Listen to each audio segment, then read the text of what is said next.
la responsabilidad social que les acredita como empresas y entidades socialmente responsables. En el Instituto Aragonés de Fomento prestamos apoyo para que las organizaciones elaboren sus memorias de sostenibilidad y para que conozcan e implanten los Objetivos de Desarrollo Sostenible de Naciones Unidas. Además, les animamos a que den un paso más en el impulso a la igualdad, la conciliación, el voluntariado y la cultura aragonesa para obtener el sello de Responsabilidad Social Plus. También colaboramos con la Universidad de Zaragoza en la formación de expertos a través del Máster Universitario en Gestión de la Responsabilidad Social y para que estos alumnos realicen prácticas para la implantación de esta disciplina en empresas y entidades no lucrativas. No podemos pasar por alto que las nuevas generaciones de este siglo XXI no entienden un tejido social y económico que sea ajeno a la responsabilidad social. Ya en el año 2014 y en el seno del otro foro pilot sobre logística que también celebramos aquí en esta ciudad, contamos en aquella ocasión con la presencia del decano del MIT, Eric Grimson, quien afirmó que si las generaciones de los 80 y 90 querían al acabar sus estudios ganar dinero y exhibían prensa económica bajo sus brazos, en 2014 todos los alumnos egresados del MIT, el 100%, lo que querían era mejorar el mundo y sus proyectos de fin de curso estaban dirigidos hacia acciones de responsabilidad social. En Aragón, hace 5 años nos marcamos este objetivo, alcanzar 1000 organizaciones con el sello de responsabilidad social y, como he dicho, estamos muy próximos a cumplirlo en este año 2021. Este congreso es una referencia internacional como punto de encuentro de experiencias de éxito, de personalidades mundiales que están marcando la pauta en actuaciones ligadas con la responsabilidad social. Y no hay mejor manera de comenzar este congreso que con la conferencia inaugural de la presencia de toda una referencia en la materia que es Dante Pezze, director ejecutivo del Centro Vincular de la Universidad Pontificia Católica de Valparaíso y presidente del Grupo de Trabajo de Empresa y Derechos Humanos de Naciones Unidas. Estoy convencida de que las experiencias y aportaciones vertidas en estas 3 jornadas nos van a orientar sobre los pasos que tenemos que seguir en la próxima década para que las empresas y especialmente las pequeñas empresas sigan por este camino,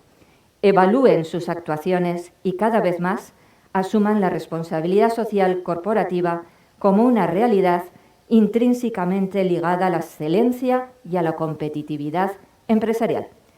La responsabilidad social es un factor clave para la competitividad de las empresas, porque ya lo está demandando el mercado y la sociedad. Por ello, vamos a seguir impulsando la responsabilidad social como estrategia para asegurar el futuro de nuestras organizaciones, porque la responsabilidad social es un compromiso de toda la sociedad, empresas e instituciones, empresarios y trabajadores, sindicatos y organizaciones patronales o gobiernos. Todos debemos contribuir para hacer cada día su región o su país más próspero y el mundo mejor que están reclamando nuestros jóvenes. En la confianza y seguridad de que este congreso será un éxito y resultará de utilidad para todos, les reitero una feliz estancia, ya sea física o virtual, en esta región aragonesa. Muchas gracias por su atención. Muchas gracias, Pilar.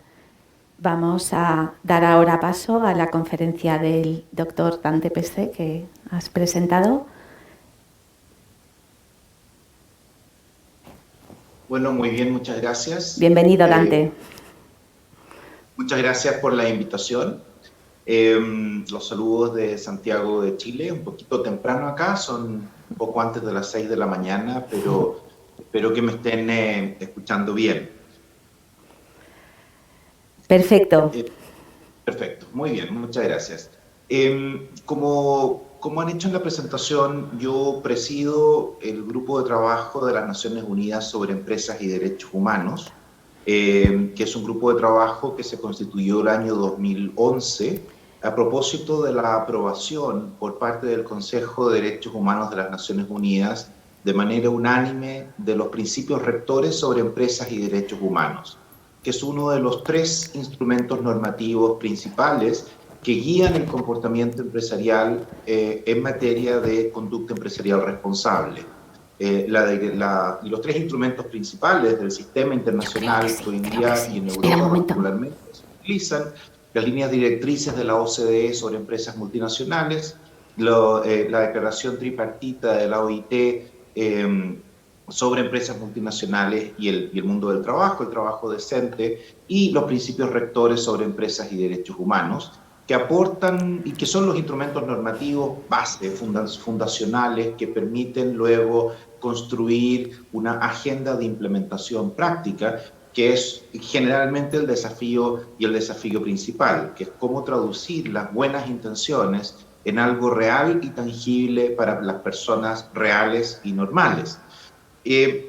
estos principios rectores cumplen 10 años el presente año. El 16 de junio celebramos 10 años de este acuerdo internacional. Y quisiera hacer una pequeña reflexión a propósito de los 10 años, porque estamos elaborando, y yo como presidente del grupo de trabajo me corresponde liderar el proceso de evaluación de los primeros 10 años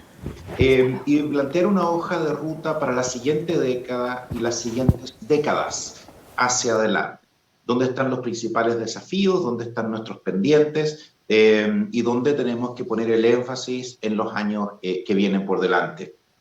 Lo primero que quisiera reflexionar sobre el balance que estamos haciendo de los primeros 10 años de implementación. 10 años atrás, la conversación sobre empresas y derechos humanos no existía. Era una conversación embrionaria, inicial, con muchas resistencias en la relación entre los sujetos de derecho, consumidores, trabajadores, ciudadanos, vecinos, con comunidades adyacentes a las actividades empresariales, pequeña y mediana empresa en la cadena de suministro, y un gran, enorme universo de personas invisibles. La economía informal. El 60% de los trabajadores del mundo hoy día trabaja en la economía informal, no en la economía formal. Y una cantidad de elementos asociados a género, a racismo, a discriminación, a clases sociales, etcétera, que estaban invisibles, en la práctica invisibles. Y lo que aportaron los principios rectores son lentes que hoy día se utilizan frecuentemente para entender la relación empresa y sociedad de una manera virtuosa. Doy algunos ejemplos de lo que se ha logrado en estos años. Los objetivos de desarrollo sostenible, por ejemplo, el objetivo 17, hace un llamado a la colaboración de todos los actores de la sociedad, incluyendo el sector empresarial, para abordar los grandes desafíos de la sociedad, como una forma de enfrentar y hacerse cargo de los grandes desafíos de la sociedad. Y en los medios de implementación, los objetivos de desarrollo sostenible lo que plantean explícitamente, el párrafo 67, es que la contribución empresarial al desarrollo sostenible debe ser utilizando los lentes de los instrumentos normativos internacionales, tales como la OIT, la declaración tripartita y los principios rectores. ¿Eso qué significa? Que la forma de contribuir al bien común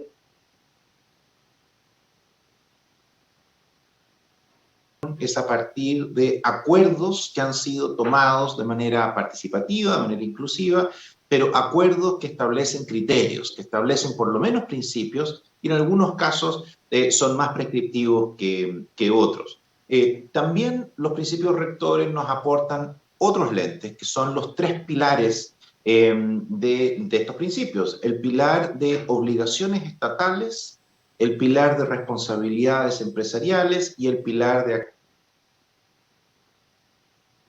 acceso a remedio o justicia. Y esto es un segundo set de lentes que hoy día están siendo utilizados activamente para enfrentar una diversidad de esfuerzos de políticas públicas, por ejemplo, en el marco de la Comisión Europea y la Unión Europea en general, sobre debida diligencia, sobre gobierno corporativo sostenible, la iniciativa de gobierno corporativo sostenible, sobre compras públicas, la Directiva Europea sobre Transparencia, Rendición de Cuentas o de Información No Financiera, están utilizando estos lentes. El lente de entender que se requiere un contexto habilitante para, por ejemplo, el respeto a los derechos humanos por parte de empresas,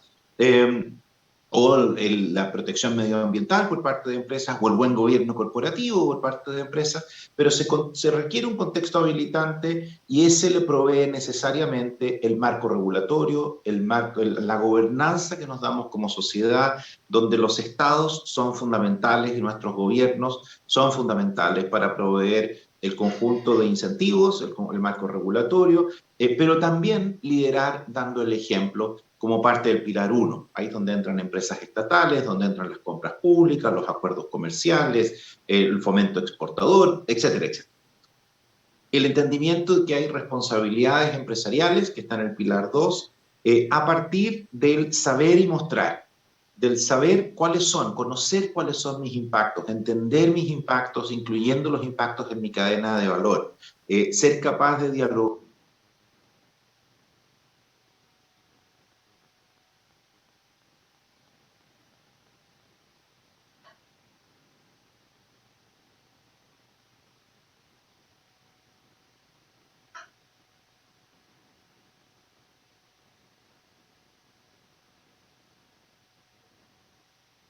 con aquellos actores que son impactados por mis actividades, y ser capaz de entender qué es lo que les duele, dónde tengo impactos reales, potenciales, directos o indirectos, y hacerme responsable de ellos de manera tangible, de manera pública, de manera de incorporar los hallazgos del ejercicio de la debida diligencia o la diligencia debida al sistema de gestión de la empresa y gestionar mis impactos ante la sociedad y el medio ambiente con el mismo rigor que gestiono cualquier otro impacto o cualquier otro riesgo material para la empresa. Y el tercer pilar, el acceso a justicia, nos aporta un lente o lentes específicos que tienen que ver con lo siguiente. Cuando las obligaciones estatales de proteger a los ciudadanos en el goce de sus derechos fallan, cuando la responsabilidad empresarial de respetar los derechos de las personas falla, no lo logro, ¿qué es lo que pasa con esas personas? ¿Qué es lo que enfrentan esas personas en términos de barreras, en términos de cómo efectivamente logran una reparación efectiva, oportuna, frente a la vulneración, a la afectación de sus derechos? Derechos como consumidor,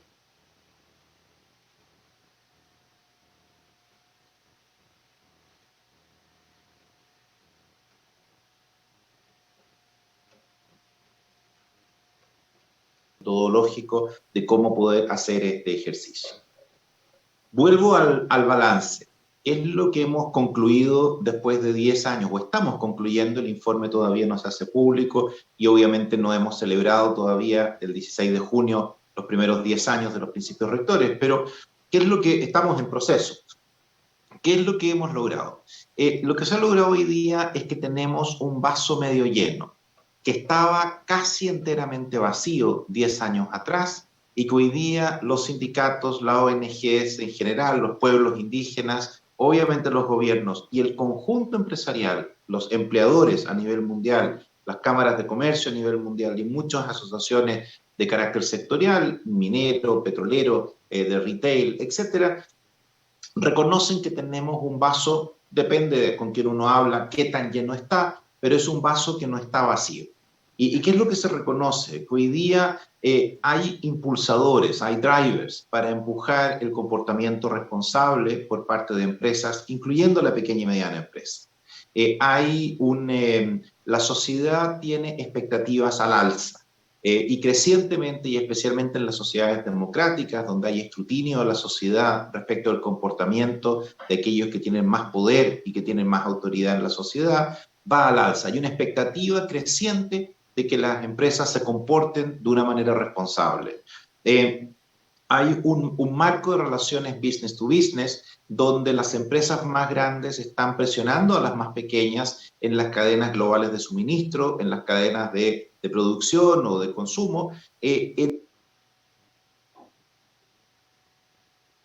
en una lógica de aumentar la trazabilidad ambiental, social y de buen gobierno corporativo, la trazabilidad ASG o ESG en inglés, donde hay una presión creciente por demostrar, por gestionar los impactos o gestionar los riesgos de una manera sistemática, obviamente con una serie de dificultades, frecuentemente abusos de los más grandes respecto de la pequeña y mediana empresa, donde no predominan las buenas prácticas de contratación y donde en general hay una relación desbalanceada, pero de todas maneras hay una presión de mercado, hay una presión por mayor nivel de trazabilidad y eso lo vemos en todas partes del mundo, incluyendo China, Estados Unidos, etc. Hay una ola que se ve muy claramente en el mundo de los inversionistas institucionales. En el marco de Europa ustedes están legislando, están sacando directivas y están sacando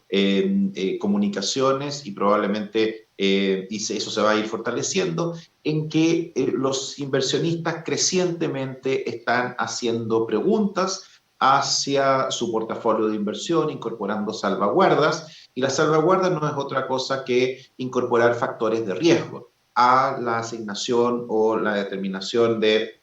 dónde hacer inversiones, y todas las empresas hoy día en el mundo, pero especialmente en los países de mayor madurez institucional, como son los miembros de la OCDE, en este caso España obviamente, notarán que crecientemente sus inversionistas y los que invierten y los que representan inversiones están haciendo preguntas y cada vez preguntas más asertivas respecto del buen gobierno de la empresa, respecto de su gestión medioambiental y sus impactos y con su contribución a combatir el cambio climático y cumplir con el Acuerdo de París, o preguntas en materia social o a veces se le llama ya abiertamente derechos humanos, respecto a los impactos sociales que la empresa tenga o pueda tener. Un ejemplo de los avances que se están teniendo, los principios de inversión responsable de las Naciones Unidas tiene algo así como 3.200 signatarios. En octubre del año recién pasado, publicaron su hoja de ruta, su blueprint en materia de empresas y derechos humanos, y lo que dijeron es lo siguiente: menos del 5% de los inversionistas institucionales signatarios de estos principios tiene una política explícita de respeto a los derechos humanos que esté incorporada de manera sistemática a su portafolio de inversiones. Es decir, que sea un criterio que esté claramente conectado a quién, cómo asigno plata, dónde invierto, de qué manera invierto y de qué manera desinvierto. Y la meta que planteó su CEO, su gerente general, Fiona Reynolds, que es una australiana,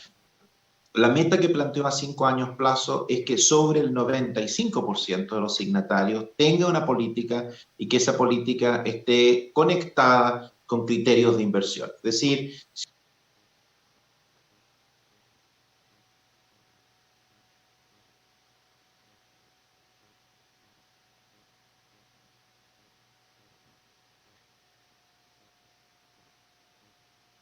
hoy día ya se siente en los distintos mercados y especialmente de las empresas más grandes, que los inversionistas juegan un rol de impulsores de un comportamiento responsable y que eso se está asociando a factores de riesgo y costo de capital y posibilidad de atraer inversión y de retener inversión en una determinada industria, etcétera.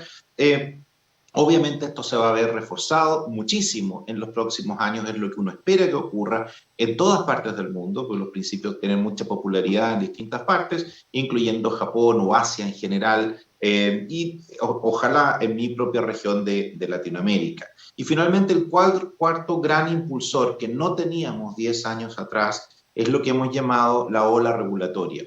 Y en el caso de Europa, la ola regulatoria está muy tangible. De hecho, el lunes de esta semana terminó la ronda de consulta, el periodo de consulta abierto de la Dirección General de Justicia, que está liderando este proceso llamado de la Iniciativa de Gobiernos Corporativos Sostenibles. Y esta iniciativa de gobierno corporativo sostenible lo que busca es empujar un esfuerzo legislativo, un esfuerzo en el Parlamento Europeo que dé paso a una directiva europea y que eso luego se traduzca en legislación nacional en materia de buen gobierno corporativo en el centro, obligaciones fiduciarias de aquellos que toman decisiones por parte de la empresa o en representación de la empresa, y que tienen el deber del cuidado. Estoy usando el lenguaje de la legislación francesa respecto de la debida diligencia y la obligación de saber, y demostrar compromiso y demostrar que se toman acciones concretas para hacerse responsable y evitar y mitigar aquellos impactos negativos. En el caso de Europa eso va a implicar una serie de correcciones o ajustes normativos, por ejemplo, en la Directiva Europea de Información No Financiera, en la Directiva, en la Comunicación Europea sobre Comercio e Inversiones, en la Directiva Europea sobre minerales de zonas de conflicto, la Directiva Europea sobre madera y la preservación de bosques y maderas, y hay una serie de otros esfuerzos que vienen, por ejemplo, de la OCDE con la Convención Anticohecho, que hoy día está en plena ejecución y que es el primer instrumento normativo de alcance internacional que combate la corrupción desde el punto de vista y la perspectiva del que soborna, de aquel que desde fuera del Estado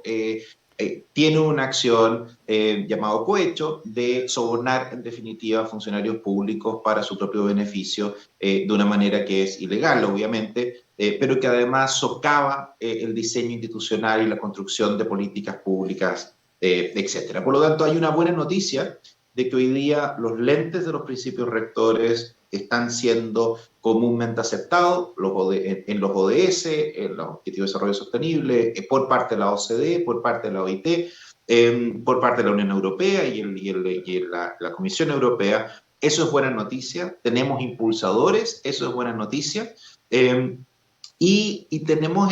Pero, sin embargo, ¿qué es lo que nos muestra la evidencia práctica de implementación de estas buenas noticias? Y la evidencia lo que nos muestra es que la efectividad de la implementación de las normas internacionales de comportamiento todavía es débil.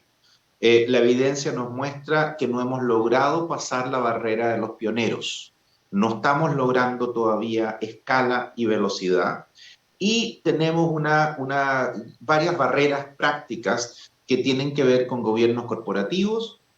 y esas barreras prácticas que tienen que ver con gobierno corporativo va a ser publicado en los próximos días un informe, una posición, digamos, un texto de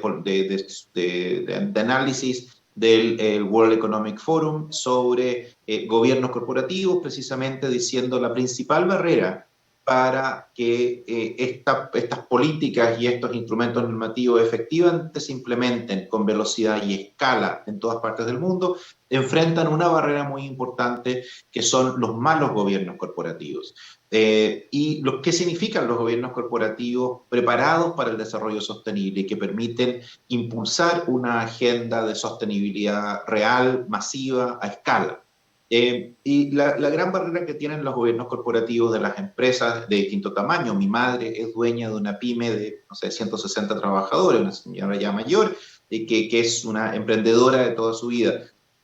Por lo tanto, no es un mundo que desconozca en lo absoluto. ¿Qué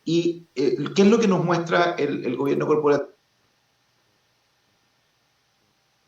La siguiente debilidad: un exceso de homogeneidad en el nivel de toma de decisiones. Homogeneidad no solo de género, que en la mayoría de los gobiernos corporativos están conformados por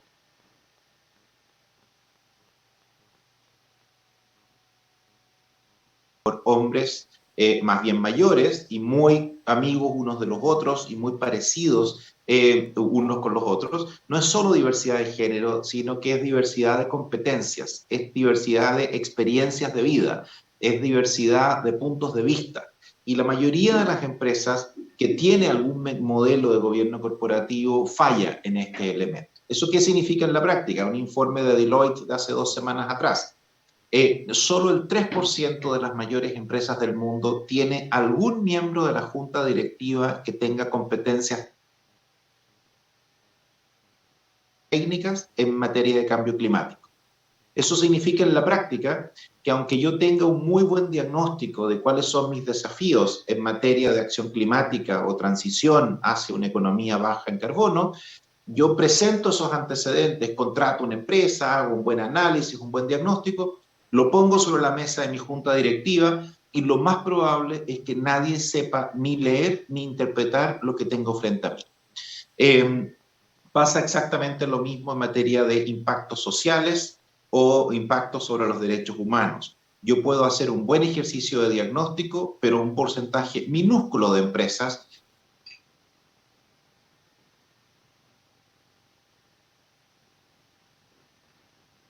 tiene las competencias para poder leer.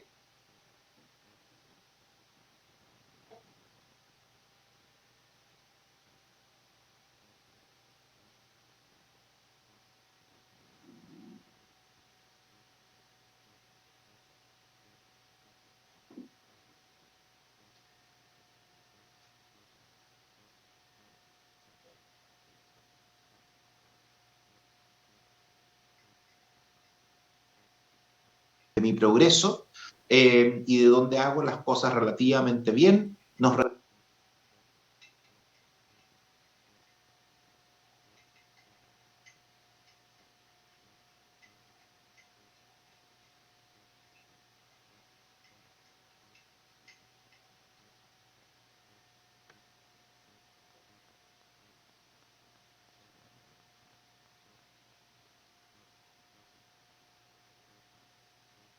resulta relativamente fácil, pero tener conversaciones difíciles sobre temas incómodos nos resulta increíblemente difícil, nos resulta increíblemente complejo. Y quisiera proponer de algunos de los temas que hemos discutido, que estamos discutiendo a nivel internacional con el empresariado, sobre, por ejemplo, desigualdad y racismo estructural, respecto de pueblos indígenas, respecto de digamos, personas de ascendencia africana, o situaciones de abusos y desigualdad de carácter estructural también, por ejemplo, respecto de la mujer en todo el mundo. También tenemos grandes desafíos respecto de la corrupción abierta, obviamente como lo plantea la OCDE en su convención anticohecho, pero una forma de corrupción que es mucho más soterrada, que tiene que ver con la captura del Estado. Con la captura regulatoria del Estado, en que en definitiva se tiende a regular frecuentemente en función de grupos de poder y no en función del bien común, donde la relación empresa, dinero y política es en muchas partes del mundo, obviamente en la mía latinoamericana de manera dramática, tiene como consecuencia el socavamiento de las instituciones democráticas, la falta de confianza de la sociedad en sus instituciones y en sus líderes, y por lo tanto tiene consecuencias que son de largo plazo, muy negativas. Tenemos un gran déficit a nivel global de tener una mucho mejor gobernanza de los recursos naturales, del agua, de los minerales, de los recursos naturales que nos provee la naturaleza, donde tenemos un tremendo déficit en la gestión y en la buena gobernanza de recursos escasos, y de recursos que obviamente tienen que tener un foco central en el bien común, pero que además sean recursos que se administren de una manera sostenible, pensando en las futuras generaciones, lo que se llama la justicia intergeneracional. Es decir, lo que no hacemos bien hoy día o lo que sobreexplotamos el día de hoy, se lo heredamos a las futuras generaciones como un pasivo, como una mochila pesada con la que van a nacer ya con esa mochila encima. Y tenemos algunas causas raíz de lo que impide que este ecosistema de respeto a los derechos humanos por parte de empresas y que permita que el comportamiento responsable pase de pioneros al común y corriente, lo que llamamos el mainstream, tiene algunas causas raíces. Y una de las causas raíces es la debilidad institucional. Y eso me lleva a mi última reflexión, que es sobre el Objetivo de Desarrollo Sostenible 16. Que se llama Paz, Justicia e Instituciones Sólidas. Y lo que hemos dicho y lo que vamos a seguir diciendo y en nuestro informe es la única forma de poder asegurar soluciones a problemas de la sociedad, desafíos societales como el cambio climático, o a desafíos de la sociedad como el respeto a los derechos humanos por parte de las empresas, obviamente también de los gobiernos, requiere de un marco institucional sólido. No podemos pretender buscar soluciones que sean duraderas y que sean realmente robustas, construyéndolas como una suerte de castillo de naipe sobre fundamentos o cimientos débiles. Y esos cimientos son instituciones. Y si uno imagina en una lógica de las catedrales europeas, hoy día lo que tenemos son cimientos débiles en muchas partes del mundo, pero sin embargo tenemos los instrumentos normativos que nos aportan los cimientos sobre los cuales construir soluciones. Y lo que nos hemos dado cuenta claramente con la crisis del COVID-19 durante todo el año pasado y todavía en el presente, es que necesitamos buena gobernanza, necesitamos espacios de colaboración, necesitamos ciencia, necesitamos pensar en el futuro y actuar en el presente. Necesitamos liderazgo en últimas, en términos de ser capaces de reconocer nuestros errores, nuestras debilidades, y a partir de nuestras fortalezas poder construir soluciones que sean duraderas. En últimas, ¿qué es lo que nos está faltando a nivel mundial? Liderazgo y que llamaríamos voluntad política por parte de nuestros gobiernos de hacer mucho mejor trabajo de lo que hacen a partir de acuerdos políticos que ya existen, pero que tienen debilidades de implementación. Y no falta liderazgo desde la actividad empresarial en todos los niveles, pero especialmente de aquellos que tienen más poder. Es decir, la pequeña y mediana empresa tiende a reaccionar bien a los estímulos de mercado, a exigencias de sus clientes o expectativas de la sociedad o exigencias o expectativas de sus inversionistas. Pero las empresas más grandes, que tienen mucho poder, lo mismo que las asociaciones empresariales, están frecuentemente capturadas por los más grandes y por los intereses de los más grandes. Y en definitiva eso no nos permite romper barreras de cómo llegar más lejos y de cómo llegar de mejor manera a enfrentar desafíos societales. Los dejo con un mensaje positivo, un mensaje de esperanza. El diagnóstico que estamos haciendo nos ha permitido revalorar, dado que lo estamos haciendo en el contexto de COVID, nos ha permitido revalorar el valor de los acuerdos. Nos ha permitido reencontrarnos, el sector empresarial internacional, con los sindicatos, ONGs, indígenas y los gobiernos, en el entendimiento de que necesitamos buena gobernanza, en el entendimiento que necesitamos diálogo social, para lograr acuerdos de compromiso que permita abordar de manera sistémica problemas sistémicos. Y durante los próximos 10 años, asociados a los Objetivos de Desarrollo Sostenible, y los próximos 30 años, asociados al cambio climático, tenemos una oportunidad histórica de correr y hacer girar el curso de la historia, quizás no dramáticamente, probablemente y claramente no va a haber ningún milagro, pero hoy día estamos construyendo una agenda global sobre la base del multilateralismo inclusivo, en el que todos los actores, tal como plantea el ODS 17, tengan una corresponsabilidad sobre la búsqueda de soluciones a desafíos de nuestra sociedad, entendiendo esos desafíos a nivel planetario, en el que la solución de un problema en el nivel local no puede estar desconectado del resto del mundo, como nos pasa con la vacuna. No ganamos nada con vacunar a todos los ricos si dejamos sin vacunar a todos los pobres. Y eso mismo nos pasa porque finalmente necesitamos que el 80% de todos los ciudadanos del mundo estén vacunados. Nos pasa lo mismo con los desafíos gruesos como la injusticia o la falta de justicia histórica o el racismo estructural, o el patriarcado o el cambio climático. Y por lo tanto, para los grandes desafíos de nuestra sociedad, la lucha contra la corrupción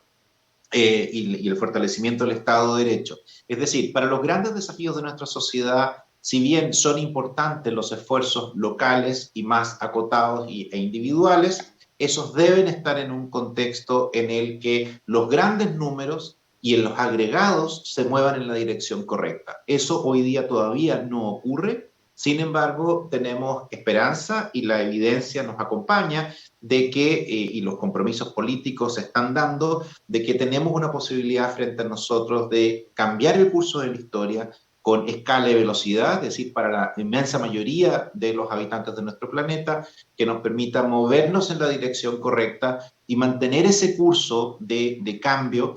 por los próximos 30 años, y podremos evaluar entre medio a los 10 años, a los 20, a los 30, si efectivamente vamos en la dirección correcta y si esa dirección correcta que permita un desarrollo sostenible, un futuro posible para todos, es efectivamente el futuro que le heredaremos a las futuras generaciones o no. Está en nuestras manos hacerlo, en el esfuerzo individual, en el esfuerzo agregado, en el esfuerzo de una comunidad, de un esfuerzo de un país y del esfuerzo, en últimas, de todos los habitantes de este planeta. Les agradezco nuevamente su invitación y los aliento a mantener, digamos, el buen espíritu, pensando siempre que un futuro mejor es posible a partir de una reflexión crítica, de una mirada de vaso medio lleno o vacío, entendiendo que tenemos un vaso un poquito lleno sobre el cual podemos construir